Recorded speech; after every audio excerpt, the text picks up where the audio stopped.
नमस्कार बच्चों, यह आपकी वर्कशीट 44 कक्षा है आपकी 9। आज दिनांक है 14 अक्टूबर 2020। आज का उपविषय है पठित पद्यांश और यह बच्चे काम पर जा रहे हैं कविता से लिया गया है। अब ये हमारी पूरी वर्कशीट है बेटा। ये देखिए वर्कशीट 44, यहाँ आपकी 14 तारीख, ये आपकी कविता का नाम। यहाँ पहले आपने जो कुछ पढ़ा है उसके बारे में बताया गया है। यहाँ कविता का एक पैराग्राफ है, ये उसकी व्याख्या है और यहाँ पर 4 प्रश्न दिए गए हैं। अंत में कोविड के संदर्भ में एक उचित व्यवहार संबंधी संदेश है। कोविड-19 के विरुद्ध लड़ाई में सुरक्षित रहने के लिए मास्क पहने, जो कि आप और हम पालन कर रहे हैं और आपके आसपास और कोई व्यक्ति नहीं कर रहा है तो उसे समझाएं। अब ये हमारी वर्कशीट है। इसमें सबसे पहले देखिए क्या कहा गया है। पिछले कार्यपत्रक यानी कि वर्कशीट संख्या 41 में हमने जाना कि कवि राजेश जोशी जी बाल मजदूरों को सुबह भीषण ठंड और कोहरे के बीच अपने अपने काम पर जाते देखते हैं, जिससे उनके मन में कई तरह के सवाल उठने लगते हैं। उनको यह समझ नहीं आ रहा है कि क्यों ये बच्चे अपना मन मारकर इतनी सुबह सुबह ठंड में काम पर जाने के लिए विवश है, यानी कि मजबूर है। अब उसके आगे के पैराग्राफ में ये देखिए, आपके कविता का नाम है, इसके आगे का पैराग्राफ है, क्या अंतरिक्ष में गिर गई हैं सारी गेंदें, क्या दीमकों ने खा लिया है सारी रंग बिरंगी किताबों को, क्या काले पहाड़ के नीचे दब गए हैं सारे खिलौने, क्या किसी भूकंप में ढह गई है सारे मदरसों की इमारतें, क्या सारे मैदान सारे बगीचे और घरों के आंगन खत्म हो गए हैं एकाएक। अब इसकी व्याख्या हम लाइन के हिसाब से पढ़ेंगे बेटा, एक एक लाइन पढ़ेंगे अब हम और उसके बाद इसकी व्याख्या देखेंगे। पहली लाइन है, क्या अंतरिक्ष में गिर गई हैं सारी गेंदें। अब इसकी व्याख्या है, कवि सोचता है क्या खेलने के लिए सारी गेंदें खत्म हो चुकी हैं या आकाश में चली गई हैं। यहाँ अंतरिक्ष का मतलब है आकाश। क्या दीमकों ने खा लिया है सारी रंग बिरंगी किताबों को। अब इसकी व्याख्या है, वैसे तो सिंपल लाइन से समझ में आ रही है लेकिन फिर भी, क्या बच्चों के पढ़ने के लिए एक भी किताब नहीं बची है, क्या सारी किताबों को दीमकों ने खा लिया है, क्या काले पहाड़ के नीचे दब गए हैं सारे खिलौने, क्या किसी भूकंप में ढह गई हैं सारे मदरसों की इमारतें। मदरसे का मतलब होता है स्कूल। अब इसकी व्याख्या है, क्या सभी खिलौने कहीं किसी काले पहाड़ के नीचे दब गए हैं जो अब इन बच्चों के लिए कुछ नहीं बचा। क्या इन बच्चों को पढ़ाने वाले मदरसे एवं विद्यालय भूकंप में टूट चुके हैं जो ये बच्चे पढ़ाई एवं खेल कूद को छोड़कर काम पर जा रहे हैं।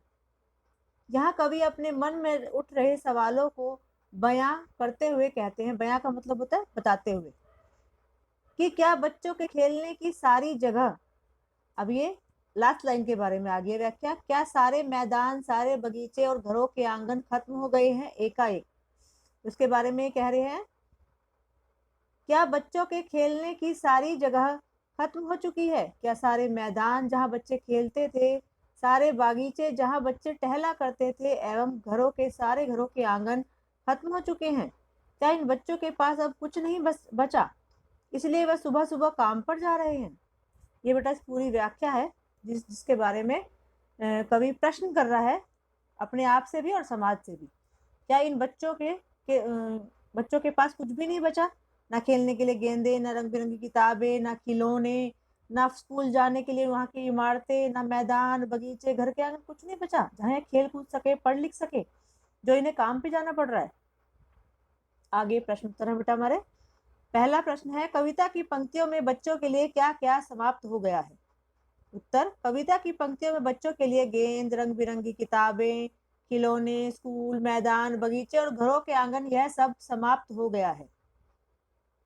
प्रश्न दूसरा है, आपके विचार से क्या सभी बच्चों को खेलकूद और शिक्षा के समान अवसर प्राप्त हैं। कैसे, लिखिए। नहीं, सभी बच्चों को खेलकूद और शिक्षा के समान अवसर प्राप्त नहीं है, क्योंकि हमारी पहली प्राथमिकता आज भी भोजन है। जो परिवार इस जरूरत को पूरा करने में सक्षम नहीं होते, यानी कि पूरा नहीं कर पाते, उस परिवार के बच्चे परिवार की मदद करने के लिए काम करने पर जाने के लिए मजबूर होते हैं। अर्थात हमारे समाज में उचित अवसर मिलने के लिए परिवार की आर्थिक स्थिति ठीक होना आवश्यक है। जिसकी आर्थिक स्थिति यानी कि परिवार में कमाई के साधन ठीक हैं, उन्हीं उन्हीं परिवारों के बच्चों को पढ़ने के लिए, खेलने के अवसर अच्छे से मिलते हैं। और जहाँ पर ये सुविधा नहीं है, वहाँ बच्चों को काम भी करना पड़ता है। हमारे विद्यालय में भी कई बच्चे ऐसे हैं जो पढ़ते भी हैं और संध्या समय यानी कि स्कूल से जाने के बाद या सुबह काम पर भी जाते हैं। मैं खुद अपने आस-पास कई बच्चों को देखती हूँ, जिनको मैंने स्कूल में भी देखा है पढ़ते हुए, और वो बच्चे बाहर भी जाते हैं काम करने के लिए, अपने परिवार की मदद करने के लिए। अगला प्रश्न है बेटा, संविधान के अनुच्छेद 24 में बाल मजदूरी पर रोक लगाई गई है। अपने मित्र या अध्यापक अध्यापिका से बातचीत करके लिखिए कि यह कानून क्या कहता है। उत्तर है इसका, संविधान के अनुच्छेद 24 में बाल मजदूरी के विषय में यह कहता है कि, यहाँ की पे बेटा छोटी की मात्रा आएगी, 14 वर्ष से कम उम्र के बच्चों को काम पर रखना अपराध है। इस अपराध के लिए जुर्माना और कड़ी सजा का प्रावधान है। अगर कोई व्यक्ति अपने घर में या दुकान में, फैक्ट्री में कहीं भी 14 वर्ष से कम के बच्चों को काम पर रखता हुआ पाया जाता है, तो और उसको कोई कंप्लेन कर दे, तो उसको सजा का प्रावधान भी है और जुर्माने का प्रावधान भी है। प्रश्न 4 है, काम पर जाते किसी बच्चे के स्थान पर अपने आप को रखकर देखिए, आपको क्या महसूस होता है, उसे लिखिए। उत्तर, मुझे महसूस हुआ, जब हमने उसकी जगह पर खुद को रखा, मुझे महसूस हुआ कि काश मैं भी सब बच्चों के साथ पढ़ने लिखने स्कूल जा पाता और बच्चों की तरह दोस्तों के साथ तरह तरह के खेल खेलता। लेकिन मैं तो ऐसा नहीं कर सकता, क्योंकि मुझे काम करके अपने परिवार की मदद करनी है। मेरे पास इन सब चीज़ों के लिए समय नहीं है। यहाँ पे प्रश्न उत्तर बेटा समाप्त होते हैं और आप सभी यहीं से देखकर सारा काम करेंगे। कोई भी बच्चा कहीं और से काम नहीं करेगा। जिस बच्चे को मैंने कहीं और से काम करते हुए देखा, उसको मैं ग्रुप से हटा दूंगी। फिर आप ग्रुप नंबर 2 से देखिए और काम कहीं से भी, जहाँ से आप करते हैं वहाँ से कीजिए और अपना काम भेजिए। अच्छा बच्चों, आप सभी का धन्यवाद। मैं उम्मीद करती हूँ इस वीडियो को देखकर आपको प्रश्न उत्तर और व्याख्या समझ में आई होगी और आप इसको अच्छे से समझ पाए होंगे। धन्यवाद बच्चों।